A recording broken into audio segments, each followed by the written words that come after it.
Well, it's been a little while. I think it's time we do Pokemon White version 2 again. I've been holding off on doing this game for a bit because this is the longest game I do in the whole series, as you can tell by my leaderboard so far. But when I compare it to my other leaderboards, I realized my White version 2 leaderboard doesn't really have anything overpowered, so we don't know how fast a Pokemon can truly be in this game. And I figured, what better Pokemon to try it with than Kyogre? Kyogre is a very powerful legendary Pokemon. It has a base stat total of 670 with 150 special attack and 140 special defense and 90 to 100 in everything else. Plus, what also makes this great is its ability Drizzle, which sets up rain at the start of a battle and it never wears off. So in the start of battle, all of our water moves are going to get a 50% damage boost just from the rain, and I think this is going to get Kyogre to just breeze through almost every fight in the game. But this is White version 2, generally a very difficult game to do playthroughs in, so we'll see how well that statement holds up. If we take a look at Kyogre's moveset, it starts off with the moves Water Pulse and Scary Face. Water Pulse with the same type attack bonus is 90 base power, but if you also add that 50% on top of it, it's an effective power of 135 in the rain, so Water Pulse is just going to be dealing devastating damage. And then throughout the rest of the levels, we'll get Body Slam, Muddy Water, which is actually the same base power as Surf but less accurate. But one difference between Muddy Water and Surf, besides the accuracy, is that in double battles, Surf can hit your own other Pokemon, while Muddy Water cannot. But that's not really going to make a difference here. And then after that, we get Aqua Ring, Ice Beam, Ancient Power, Water Spout, Calm Mind, Aqua Tail, Sheer Force, Double Edge, and Hydro Pump. I can definitely tell that Ice Beam and Calm Mind are going to be very helpful, because even though Calm Mind is a TM, we don't get it outside of the battle subway, so we're not going to have access to that by TM. But it's a really good thing we get it by level up, if our water moves weren't already powerful enough. And you may think Water Spout is going to be really good because of its 150 base power and 100 accuracy. Well, not exactly, because the move is only 150 base power at full HP.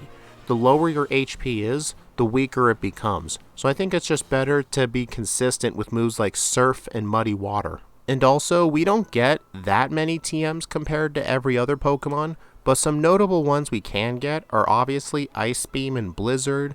We get Thunderbolt and Thunder for some reason, Earthquake, Return, Brick Break, Scald, Bulldoze, and Rock Slide. But yeah, with all that out of the way, let's see how good of a time Kyogre can get in this game, and let's get on with the run.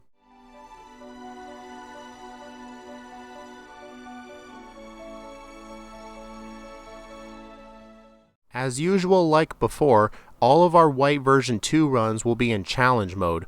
What this basically means is that the enemy trainers will be on average 1 to 5 levels higher than normal, depending on where you are in the game.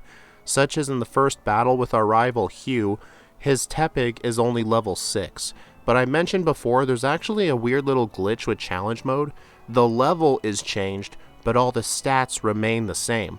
I think they just did that so they didn't have to code completely different teams, or maybe it's just how they chose to implement the level. Like maybe there's a line of code that says, if challenge mode, take level, add 1, and that's all it does.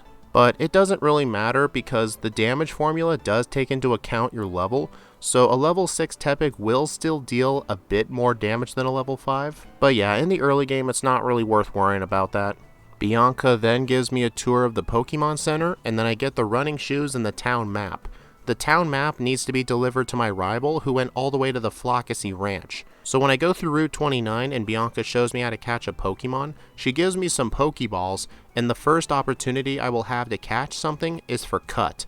Both Purloin and Patrat on this route can learn Cut, so catching either one would do just fine. And once I get to the Flockasy Ranch, I meet up with my rival, have a very quick battle with his level 9 Tepig, and then I hand him the map, and then I help the ranch owners find his long lost Herdier. And right here is where I get the very first TM of the run, Frustration. This move is the opposite of Return. It does more damage the less your friendship value is, and Kyogre, when you catch it, actually starts with 0 friendship.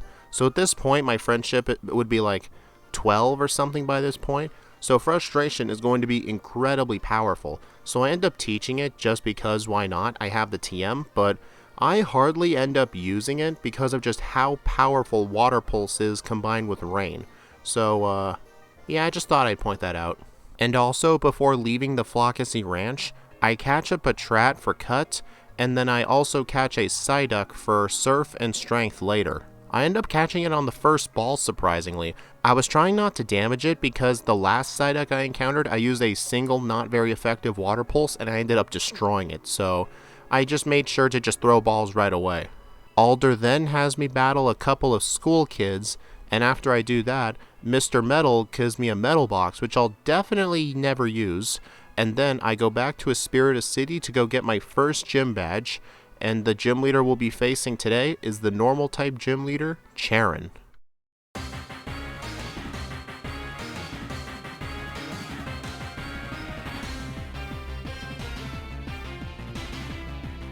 Another difference with challenge mode besides the increased levels is that the gym leaders have one extra Pokemon, but Charon starts with his level 12 Patrat, which goes down to one Water Pulse.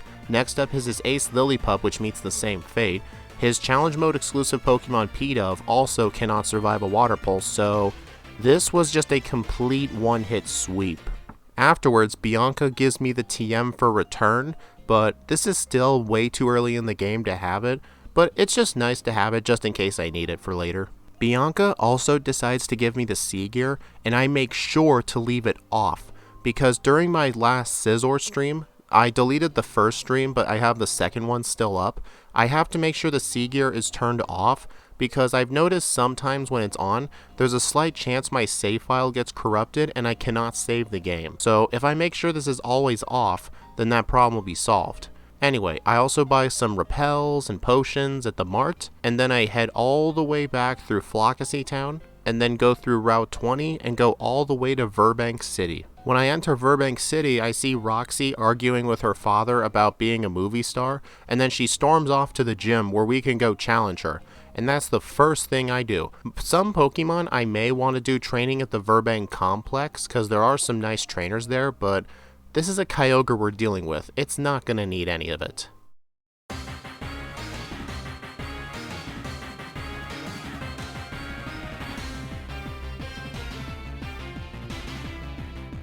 Roxie has 3 Pokemon starting with Coughing at level 17. I start off with a Water Pulse like before and it takes it down in one hit. Next up is Grimer, which is her challenge mode exclusive Pokemon. It actually is the first Pokemon so far to able survive a Water Pulse, so it takes 2 hits, and then the next Whirlipede does go down after a couple Water Pulses. So yeah, so far Water Pulse is just the MVP of this run, even though I have other moves like Frustration and Body Slam, but our special attack is just far superior to our attack stat. After Roxanne comes the one part of doing Pokemon White 2 runs that I don't like. You have to do the entire Pokestar Studios segment. There are no battles. It's all just story, watching a stupid movie, and yeah, it adds like 3 or 4 minutes to the run, and it's absolutely mandatory. I really wish you can just skip this place, but whatever, let's just skip it and go straight to Castelia City. Once I arrive in Castelia City, the first thing that happens is that a random Harlequin gives me a bike, and he also gives me the 3 Harlequin challenge. If I go around to 3 easy to get to buildings and talk to the Harlequin inside each of them, I can get a free rare candy. And since in Black and White 2, with the new experience formula, basically meaning that the higher level you are to the opponent, which we almost always will be, the less experience we'll receive, making grinding a lot harder, rare candies are very important. Although for Kyogre that may be a bit debatable, but it's better safe than sorry to get the rare candy. I then head into the Castelia sewers where Hugh and I team up to go hunt down Team Plasma, but before I take down Team Plasma, I go to a very specific section of the sewers where I can get a very helpful held item that'll help with the rest of the game, the leftovers. Normally in a lot of Pokemon games, you either get this in the post game or very late in the main story, so getting it this early is very, very helpful. Although at this point, leftovers would only be healing like 4 HP due to the very little HP I have, but it could be the difference between a win and a reset. So after Hugh and I chase off Team Plasma, I go back up to the surface and go challenge the third gym leader, the bug-type master, Berg. But first, let me mention some. I was facing Harlequin Jack in the gym, and then his Swadloon knocks out Kyogre, and I hadn't saved before this fight. I hadn't saved in quite a while, so I have to take the blackout in order to not restart the run over. And you want to know where I last healed? Come on, I'll give you a guess. Castelia City. I have to go all the way back to Burbank City and go take the boat to Castelia. Like, that is just painful. I mean, I have to remember this with the Gen 5 runs. Random ass trainers can easily screw you over. Like, I don't know how I haven't learned my lesson by now. But anyway, once I'm back at Harlequin Jack, I give him a piece of my mind. And then during the fight, I learn Muddy Water over Frustration. This is a 95 base power water type move, although it is only 85% accurate, so it's not going to be as useful as Water Pulse, but when we need to deal extra damage, it will be worth it. Anyway, for real, let's go take on Berg.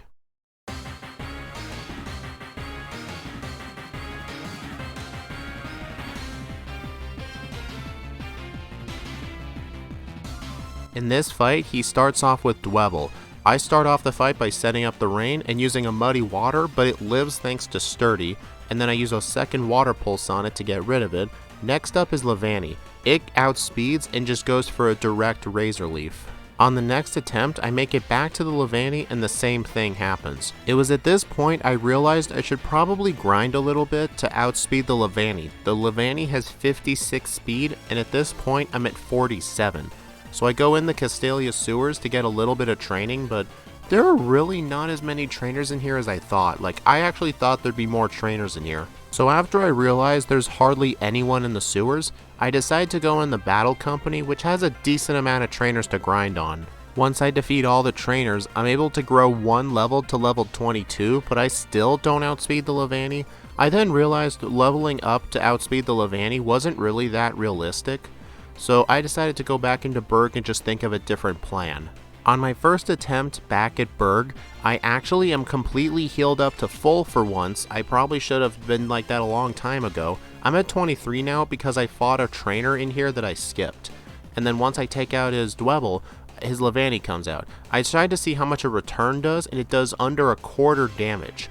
What I should have done, that Water Pulse and Muddy Water would have done way more damage than return at this point. I didn't update it on my moveset, by the way, because I oftentimes forget to do that stuff. Anyway, on the next attempt, I make the same mistake and go for return, but it doesn't really matter because a Grass Whistle puts me asleep. I was experimenting to see if Body Slam would be any better, but it really was not. Man, it just took me way too long to figure out a good strategy. I ended up leaving to go to Route 4. There's this one Pokemon breeder with 2 Pokemon. You can actually infinitely rematch her. You just have to leave the area and come back. And she gives an okay amount of experience. You also have to remember that she only has 2 Pokemon, but the trainers also still give 50% boost, so this is still good training for Berg. So I battle this trainer over and over again until I hit level 25. And then once I hit level 25, I heal at the center and come back. When I get back to the Levani, I use a Body Slam and I get a lucky Paralysis. I then tried to use a Muddy Water, and then it ended up missing, and I used a second Muddy Water and it missed again. Okay, that's ridiculous. Next attempt, I use a Body Slam again because I'm basically trying to fish for a Paralysis at this point, but my strategy was really bad. But, I mean, I did get the Levani to low yellow health, so I mean, I was pretty close that time. Let's try one more time. On the Levani, I do get a Body Slam Paralysis. I use another Body Slam, and I instead go for Muddy Water, and I just saw how much more damage it did, and then that was when I realized what I should have been doing all this time. On the Levani, I start off by using a single Muddy Water, and it deals way over half, and the Citrus Berry does put it into the low green, but a second Muddy Water is able to take it out. You know, I think I would have been able to do this fight if I had known the actual strategy, but I still think leveling up to outspeed the Levani was definitely the right answer, because I don't want it to set up a turn 1 Grass Whistle or just knock me out right away with a crit Razor Leaf or something like that. But I'm just glad to be finally done with this gym and move on.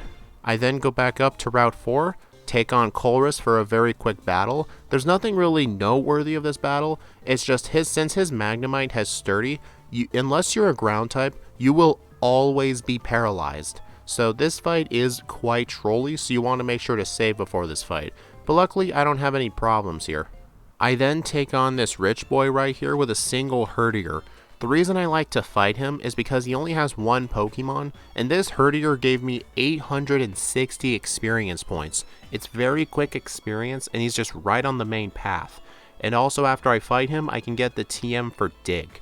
I teach this to Patrat in case I want to ever dig out a cave, although I never really end up using it, but it's always a good thing to do just in case, since it's literally right there. And then once I pick up Dig, I can then enter Nimbasa City. I don't go to the gym yet because Kyogre is an electric type, and I am a little bit worried on how the Emolga and Zebstrika will go, so I take out every single trainer on Route 16, and I then also go in the Lost Lorn Forest, and then I defeat this one Pokemon Ranger named Forest. He actually gives you a Cherry Berry when you beat him. I think this is the first time you actually get a Cherry Berry at this point in the game, so this will be very helpful in case I need to hold it for Elisa. It's also very helpful for the next time I have to take on Colress, because yeah, he likes to spam Thunderwave a lot. But we're not ready to take on the gym yet. I help out Nate here to take on Ingo and Emmett. Well, Ingo before he went back in time. Anyway, once I take those out, I can take a subway train to Anvil Town. This town is barely relevant at all, most people don't even know it exists, but the reason I come here is because in Black version, as well as White version 2, there is one guy here who gives you a free rare candy. In the battle to get into the battle subway, you get to keep all the experience. It's very decent experience, so there's really no reason to not pick it up. I then go through the old Nimbasa gym with all this roller coasters, and then once I get to the end, it then allows me to go into the new gym where I can take on Elisa.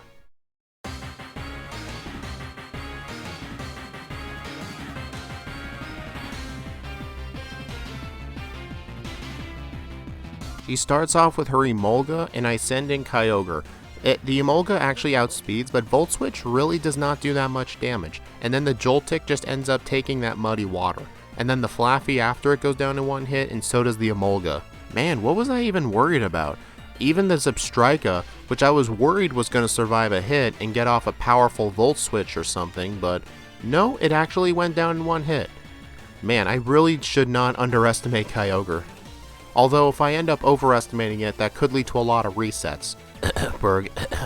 I then help my rival chase off Team Plasma, cross the Driftveil Bridge into Driftveil City, where Hugh and I have an encounter with the old Team Plasma, and after a bit of back and forth conversation, I decide I should probably move on with the story, so I head to the Driftveil City gym, and then I go all the way down into the dark mining abyss and take on the gym leader, Clay.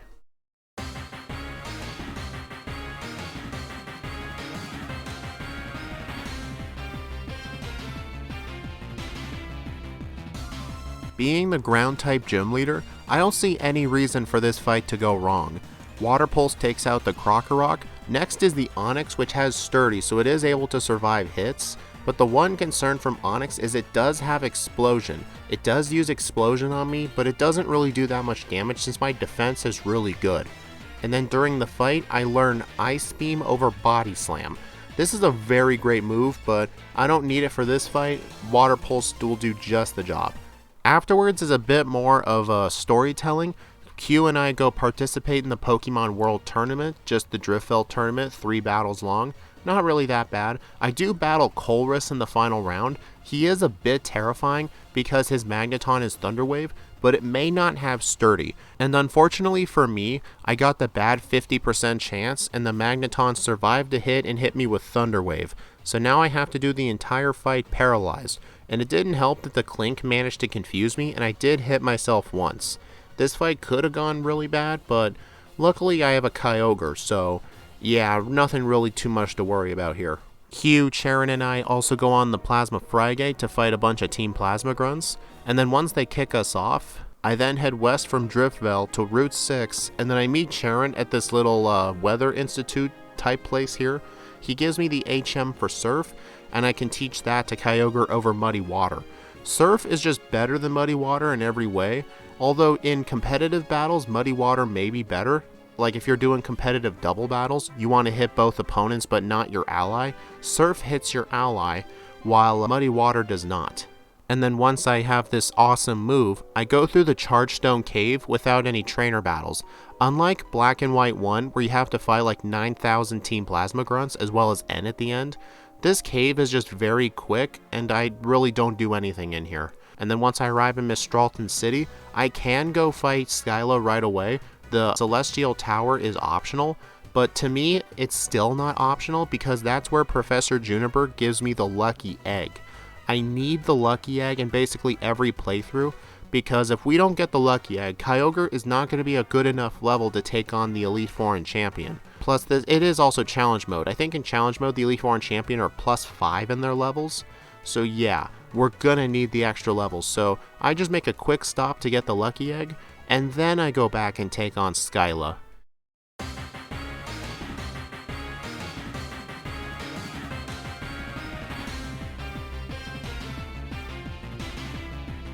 She starts off with Swoobat and I send out Kyogre. On turn 1, the Swoobat outspeeds and uses an Energy Ball for some decent damage. Next up is the Sigilyph once Surf takes it out. And then on the Skarmory, I outspeed and I almost took it out with one Surf, but the Skarmory has Sturdy, so it's always going to survive. And then finally is the Swanna. I don't really have a good answer for it, so I tried to go for Ice Beam, but then it went for Air Slash and it flinched me. Okay, that's just annoying. Also, I don't know what I was thinking on the next attempt. Why did I not use a freaking potion? Like, generally when I'm doing these really overpowered Pokemon, the one thing I forget to do is use potions.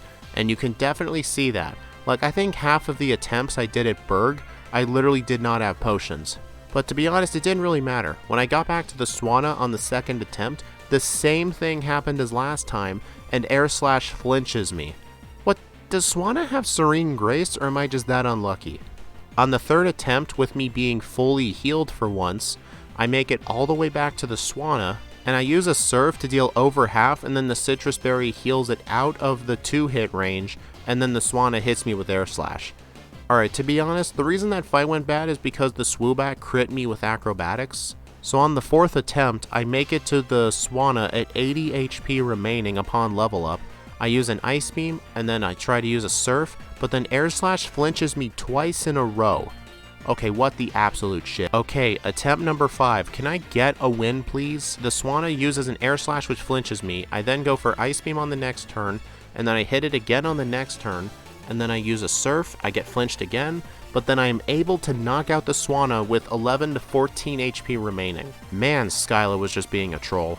I mean, Berg was just hard because I am not really that good against grass types, but Skyla was just difficult just because of bad luck. At this point, we have a pretty long section between the 6th gym and the 7th gym Drayden. We have to get on a plane and go all the way to Lentimus Town, go all the way through Reversal Mountain, all the way into Undella Town, and before we can progress further to Opelucid City, I take on my rival Hugh. And since this time he has a team that's not just a level 9 Tepig, I can actually do the intro this time.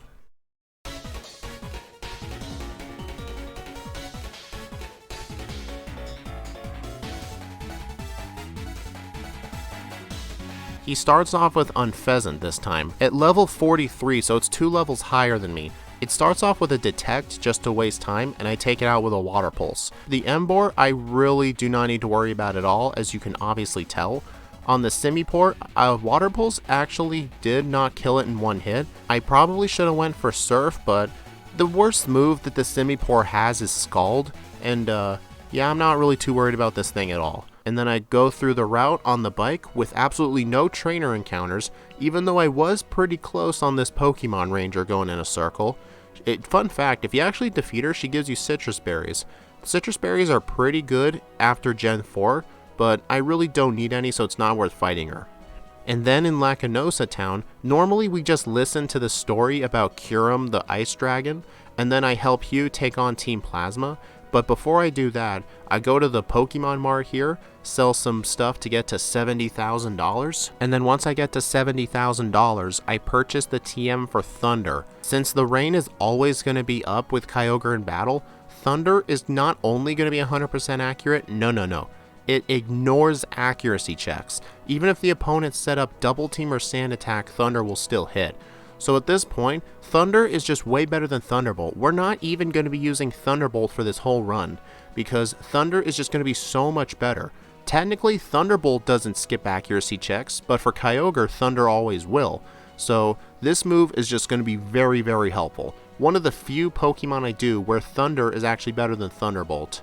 I then also, before going on the village bridge to go all the way to Opelucid City, I go on this route here and pick up the hidden rare candy. The rare candies are very spread out in this game, and to be honest, we really don't need that many rare candies since Kyogre's that strong, but it's good to pick them up if they're right on the main path. I then go all the way through the village bridge, the next route, and all the way into Opelucid City. And also at this point, if we needed to, we can go to the Shopping Mall 9 and do our Vitamin of the Day segment, but Kyogre really doesn't need any vitamins, and I spent all my money on Thunder, so yeah, no Vitamin of the Day today. Okay, since you're asking for it, we're not going to have a Vitamin of the Day today. So, sorry guys, maybe next time.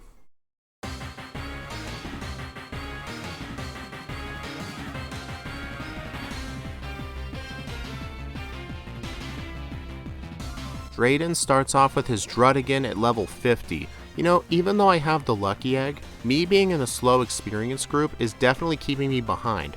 But one benefit is that since the opponents are higher level than me, I am getting so much experience. Like the Flygon literally gave me just now 5,500 experience.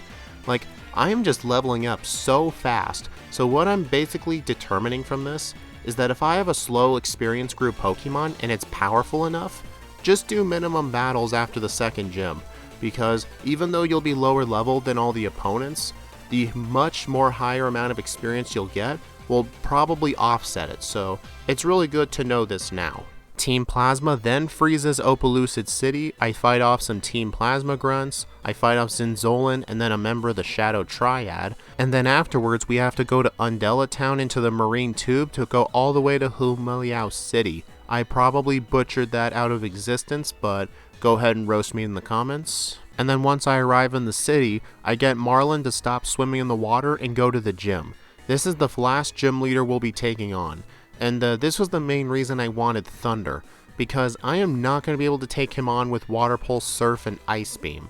That's just not going to happen, so Thunder is definitely going to be the way to go. But just for the sake of entertainment, let's talk about the fight anyway.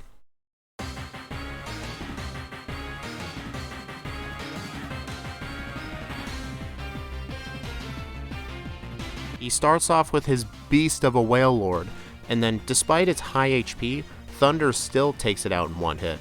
Next is his Jellicent. I hit it with Thunder, Cursed Body does not activate, thank God, and then on Carracosta, it will survive a Thunder due to Sturdy, but unlike Charizard, Kyogre is not 4 times weak to rock moves, so I really don't have to worry about it at all. And then I complete the gym challenge in around 2 hours and 10 minutes. That is a very good time, but this is White version 2. Basically, the amount of time from the 8th gym to the Elite Four is oftentimes to the extent of over half an hour on 3 times game speed, because we have to do the entirety of the Team Plasma line. All it basically is just going to Route 23, getting the Colress machine to get rid of the Crustle, blocking the Seaside Cave exit, and then I can go on the Plasma Fragate the first time, where I have to solve a password to unlock a gate. The password, after you get the key from one of the grunts, it'll either be 2202-7707-9909 or Reshiram or Zekrom. And I ended up just guessing the password. I basically have a 1 in 5 chance of getting it, so no need to fight the trainers. If this was Black 2, the first section would be stepping on teleporters to activate switches, and then the second part would be the password. But anyway, it doesn't really matter. I'm just going to talk about one of the notable fights since it can be quite tricky. It'll be the Zinzolin and Hugh multi-battle on the first part of the Fragate.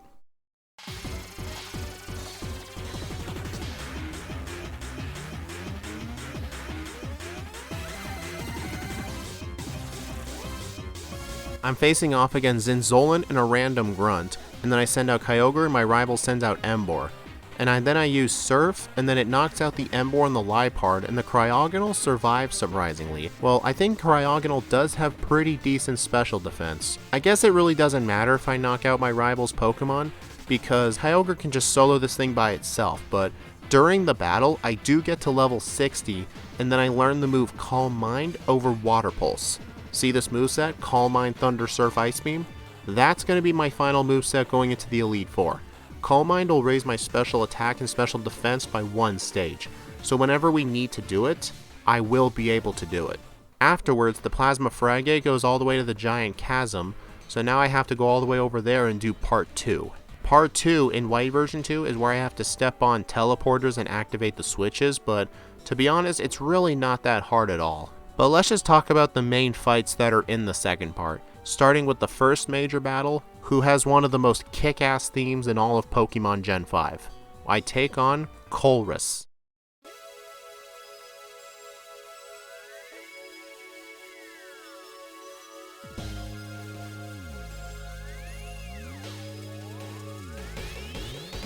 On his Magneton, fun fact, it's actually holding an Eviolite, so its defense and special defense is boosted 50%, but it's not like it'll really matter because it has Sturdy anyway, so I really cannot ever knock it out in one hit. But the main reason it's bad is because, like I stated before, his Magneton has Thunder Wave, and then once it paralyzes me, I am slower than basically everything on his team, and then he Volt switches into Magnezone, and then it's a 2-hit with Surf. I get to level 63, next up is Kling Klang. I use a Surf after it wastes its 1 turn with Shift Gear, and then next up is Behem. It does a bit of damage with Energy Ball, but I'm still able to knock it out, but then the Magneton comes back in and knocks me out.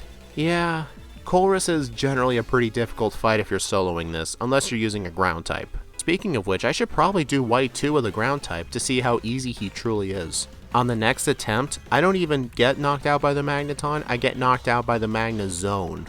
On the third attempt, I am able to win the fight, but that's because I had to unequip the Lucky Egg and equip the leftovers, so yeah, it's not really that good when you have to unequip a Lucky Egg, but to be honest, Colress is hard for pretty much anybody just because of that Magneton. And then the second important battle we partake in is obviously after we take out White Kyurem, we have to take on the leader of Team Plasma, Ghetsis.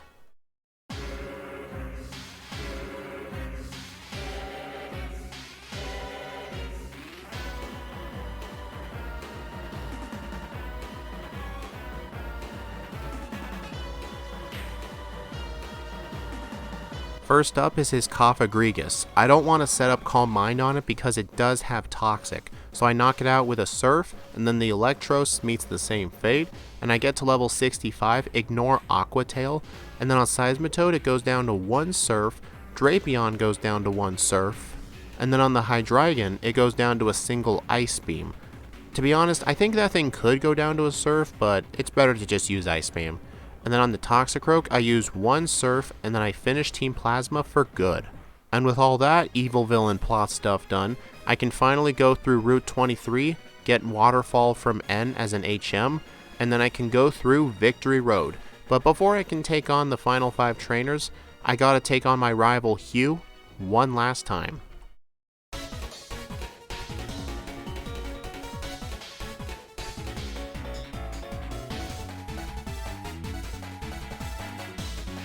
First up, like before, is his Unpheasant at level 59, but that doesn't matter, Thunder is still able to do the 1-hit.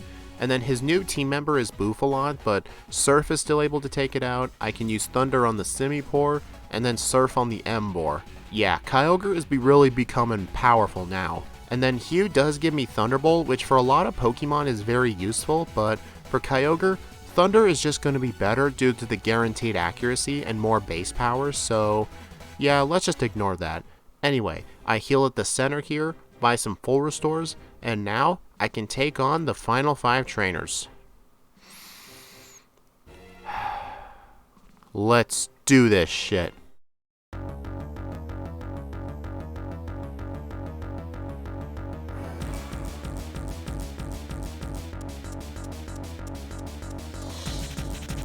Since you can do the Elite Four in any order and I struggle with none of them, I just do them left to right, starting with Chantal. Her Cofagrigus doesn't start with Toxic, although I'm pretty sure it does have Will-O-Wisp. And also, since this is challenge mode, all of the Elite Four have one additional Pokemon. You can tell which one it is because it won't be a Unova native Pokemon for the most part. And then all of her other Pokemon are holding good held items. For example, her Chandelure has a Choice Scarf.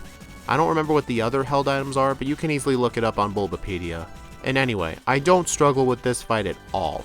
Actually, you know what I said about doing them left to right? Yeah, I swapped it a bit. I decided to do Marshall next. Marshall is generally the hardest Elite Four member, all because if you're weak to fighting or rock, you really cannot deal with his sock too well since it has sturdy. But to be honest, Kyogre really does not struggle here at all. I may sound like a broken record here, I probably do. I mean, I don't know what you expect. I use an Ice Beam on the sock because no matter what I use, it's just going to be a 2-hit anyway.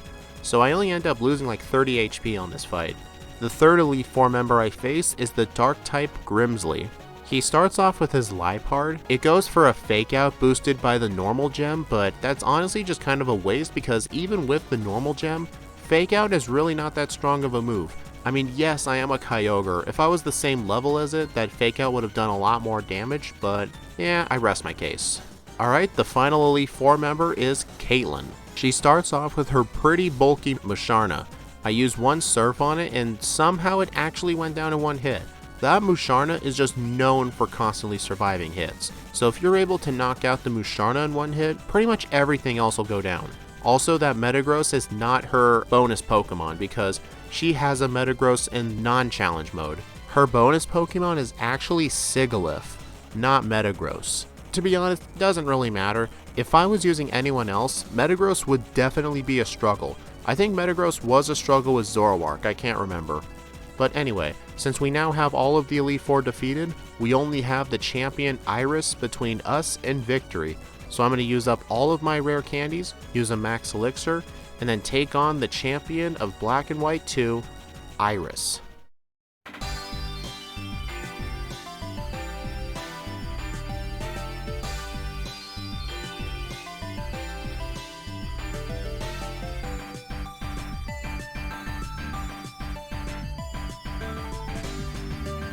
First up is her Hydreigon. It has a Wise Glasses to boost special moves by 10%, and it does have very powerful moves like Fire Blast and Focus Blast. I remember with Zoroark, this Hydreigon caused a lot of problems, but we don't have to worry about any of those problems with Kyogre. One Ice Beam is able to do the knockout. And then next up is her Lapras, which I use one single Thunder.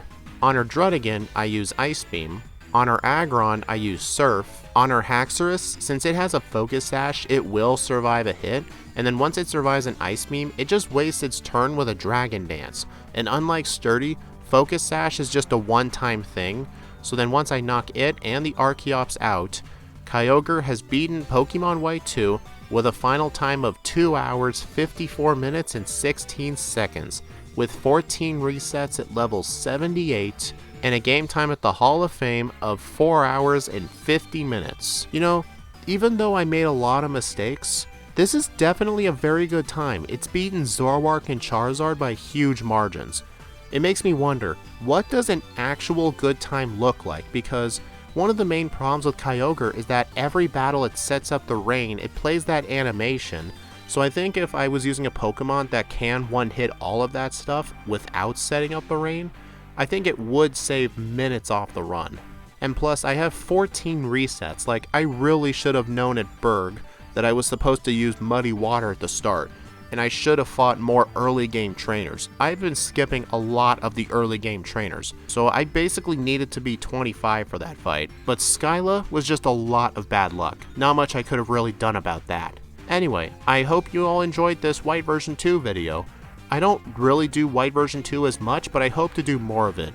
I really want to see how well a ground type does in this game, so I gotta think of something good. And I think in my opinion, I think a god tier time for this game would probably be 2 hours and 30 minutes, in that range. That would be a god tier time. It also makes me wonder not only ground types, what about Scizor? Because in my Pokemon Black run with Scizor, it's first place on my leaderboard with a time of 2 hours and 12 minutes. So I wonder, like, could it get a really good time in White 2 as well? Only one way to find out. We'll do that in the future. Anyway, please like, comment, subscribe if you want to see more, and you can also support me on Patreon or YouTube memberships if you want to support the content. I have a few videos released with the second round of some runs, such as Quilava and Horsey, but to be honest, I've been considering scrapping the second round because I've been offering second round content because I thought it might encourage at least one person to be a member or patron, but it hasn't really worked. But I think I definitely will continue doing them once the support actually shows. But anyway, if you just want to support the channel, see what content I have released, then go ahead and join. I would really much be thankful and forever in your debt. But if not, likes and comments are good enough for me. Thank y'all for watching, and I'll see you all in the next video.